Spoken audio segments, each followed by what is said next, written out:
Kasama po natin ngayon ang Secretary General ng Alliance of Health Workers tungkol pa rin po dito sa zero balance billing ng DOH hospitals at maging doon sa naging pahayag po nila sa katatapos lamang na SONA ng Pangulong Marcos Jr. Ma'am Christy Dongines, magandang umaga po. Yes, good morning po. Good morning sa lahat po nakikinig po sa atin ngayon. Salamat po sa oras ngayong umaga, ma'am. Diretso tayo agad dito po sa naging pahayag ninyo sa katatapos lamang na SONA ng Pangulo. Ano po itong binabanggit ninyo na budol dito sa naging pahayag sa health agenda ni Pangulong Marcos Jr. last SONA? Alin po dong part sa mga nasabi niya, yung sinasabi niyo pong budol? Okay. So yung sinasabi po nating budol, kasi ang sinasabi po niyang no balance billing po. Na sinasabi po na wala na pong babayaran pag ikaw po ay napunta sa hospital, nagpagamot. Na ang pinaka po kasi natin diyan, bakit kailangan at ang sinabi niya po, bakit kailangan bahala na ang PhilHealth. Ang ibig sabihin lang po kasi niya ng pagka nagkaroon ka po, ang sinasabi niya pong no balance billing po, kailangan isa ka munang miyembro ng PhilHealth. Pagka ikaw naging miyembro na ng PhilHealth, hindi ibig sabihin na automatic maging no balance billing ka po. Kasi may categorization pa po yun. Sa ngayon po, pinapractice pa rin po yan na kailangan makategorize ka muna. May marami po kasing categorization po yun. Ngayon, kung ikaw po ay pasok doon sa categorization po na parang indigency siya, ang dating, ibig sabihin po noon, wala kang babayaran paglabas mo. Pero kung upon the interview, kasi may mga interview pa po yun, may mga requirements pa po silang hinahanap sa inyo. Ngayon, pagkatapos may interview, kung ikaw po hindi qualified po doon sa category po na yun, ay magbabayad ka pa rin po naman, may babayaran ka pa rin naman. Hindi po siya libre. So ayun, at least malinaw po no, Miss Christy. So on the ground, hindi po totoo na zero billing agad kasi marami pang pagdadaanan talaga yung isang pasyente Yes na po. assessment. Yes po, marami po. Mahabang pila, pagdating mo sa dulo, hindi mo alam, may slip na ibibigay. Ito po yung mga kailangan i-comply mo para maging member ka ng PhilHealth. Tapos i-interviewin ka pa, ganito, ganyan. Paano naman po kung hindi mo dala yung mga requirements na hinihingi nila? Like for example lang, kailangan mo pala ng original copy from the PSA, certified from the PSA na birth certificate. Kung wala kang hawak po nun, babalik ka ulit, tatanggal ka sa pila, babalik ka, pupunta ka sa PSA, maghahanap ka na naman ng pera, pambayad doon sa birth certificate mo. Hindi naman po libre ang birth certificate sa PSA, may bayad din po. Oo. Ma'am, para lang din sa kaalaman ng lahat, kayo po ay parte nga ng Alliance of Health Workers. Kayo po ba ay nurse or doktor? Para lang Yes po, po, oo. nurse Nurse po, po isang ako. registered nurse. Isa rin po sa, Yes po. yes po, isa rin po sa nabanggit po ninyo, dito po sa naging statement ninyo, dito sa SONA ng Pangulo, sinasabi niyo po yung kawalan ng sinseridad sa pagtugon sa matagal ng panawagan at pangako po para sa inyo pong mga health workers. Ano po exactly yung Yes pangako na po. hanggang ngayon ay hindi pa po natutupad ng Pangulo? Yes po. Unahin po muna natin, naghintay po tayo, nakinig po tayo sa SONA kasi inaasahan po natin na magbanggit man lang ng maganda o ikatutuwa ng mga health workers. Pero kahit isa po doon, hindi siya nagbanggit sa mga health workers po. Parang nabaliwala po kami, nabaliwala lahat ng hirap, nabaliwala lahat ng pagod namin na ginawa. So ang isa pong sinasabi po dahil wala siyang sinseridad na hindi niya pagtugon po, ang panawagan po natin, alam naman po ng lahat talaga po 'yon na talagang kailangan po natin na nakabubuhay na sahod po. Mga benepisyo po na hanggang ngayon marami pa pong hindi nakakatanggap. At sapat po na at gusto po natin libre, komprehensibo po na serbisyong pangkalusugan para po sa atin, sa mga mamamayan po natin, lalo-lalo na po sa mga mahihirap nating mga kababayan. Tapos isa pa po ang pinapanawagan din po natin na dapat gawing regular ang mga kontraktual nating mga kasamahan na mga manggagawang pangkalusugan. Tanggalin na po ang kontraktualisasyon po. Gawin po i-filled up yung mga plantilla position po na may mga available pa. Kaya yun po yung inaano natin na hanggang ngayon po ay wala doon sa SONA, wala doon kahit sa anong katiting na sabihin man lang sana, natutuwa na sana kami. For example, di po ba, pumunta siya sa Amerika. Sinabi niya, malaking ganansya na po natin daw po yun na nabawasan po tayo ng 1% sa tariff na mga i-export nating mga product sa Amerika. Ang naging 19% na lang daw po. So bakit ba kami hinahantay namin kahit man lang sana 1% man lang, tumaas man lang din sana ang sahod namin at maibigay din ng ang mga benepisyo namin, pero wala kami narinig na ganun.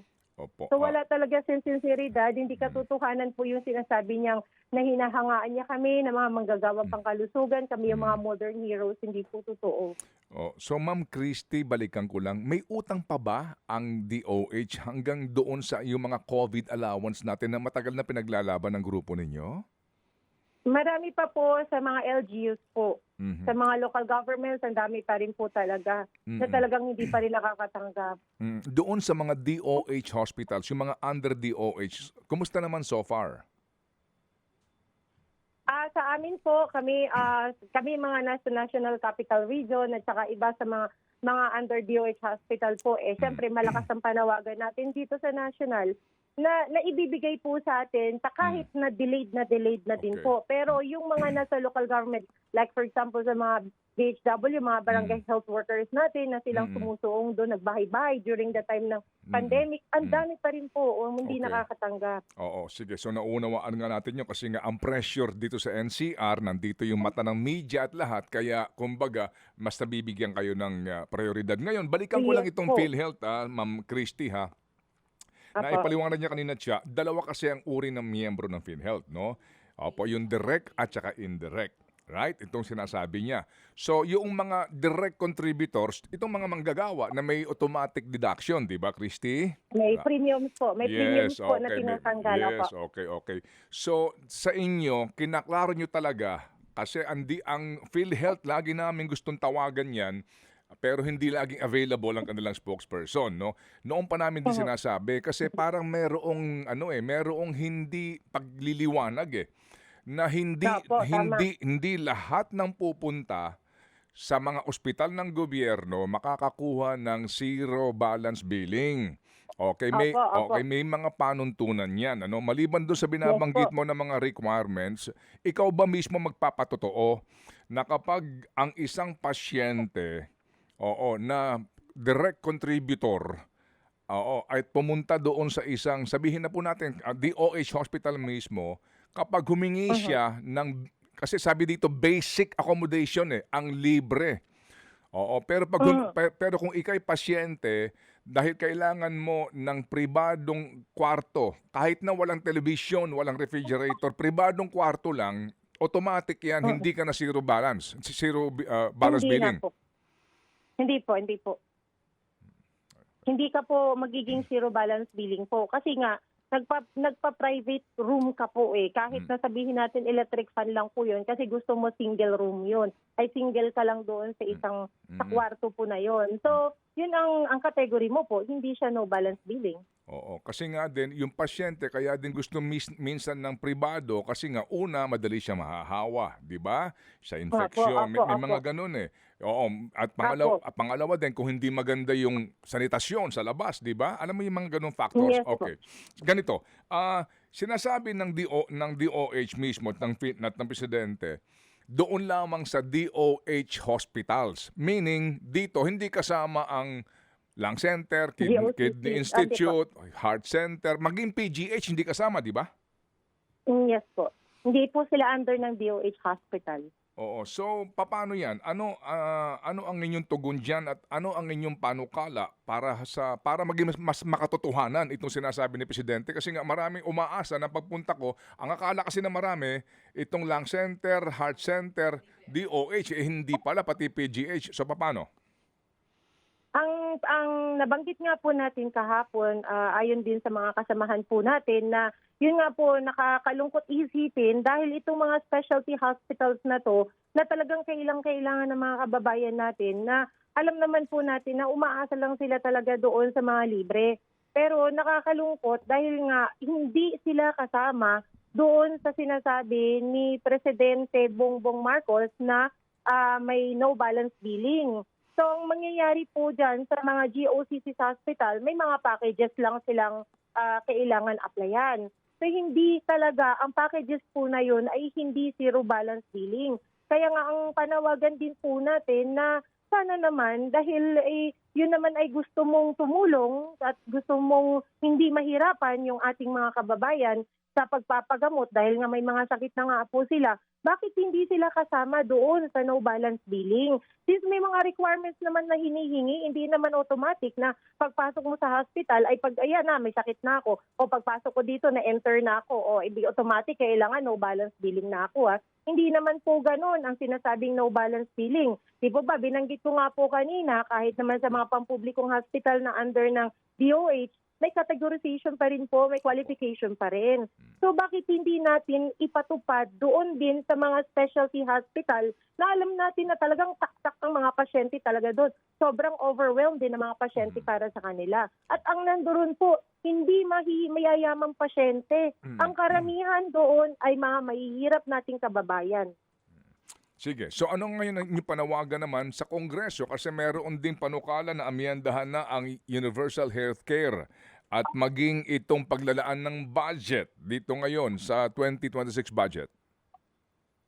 Ang ating pong panawagan po na sana po bigyan po nila ng tugon yung mayroon na po tayong yung sinasabi po natin na ina-apply po natin ngayon ng yung 5% po ng total gross ng total gross product po natin na additional po yun sa budget ng health po. At kailangan wag po i-cut ang mga budget ng sa pangkalusugan. At dagdagan pa nga po, kulang pa po yun eh. At kailangan mapansin naman po nila na matugunan naman po nila na hindi porki po kami ay mga pampublikong hospital ay pag sinabi po doon ay kumpleto na kagad ang pagpumasok ng mga pasyente na andun na lahat one-stop shop. Hindi po. Kagaya lang po niyan, sana mabigyan kami ng pansin, na mabigyan kami ng mga equipment na andun na lahat na sinasabi natin maipasok doon sa no balance billing po. Okay, sige. Klaro po yan. Makikipag-ugnayan po kami sa inyo, ha, Ma'am Christy, dito po sa napaka-importanteng isyong ito. Salamat po na marami, Ma'am, at mabuhay ang inyong hanay. Ay, maraming salamat, Sir Ted. Maraming salamat, Ma'am Chacha. Opo, salamat at mabuhay ang mga uring manggagawa sa sektor ng kalusugan.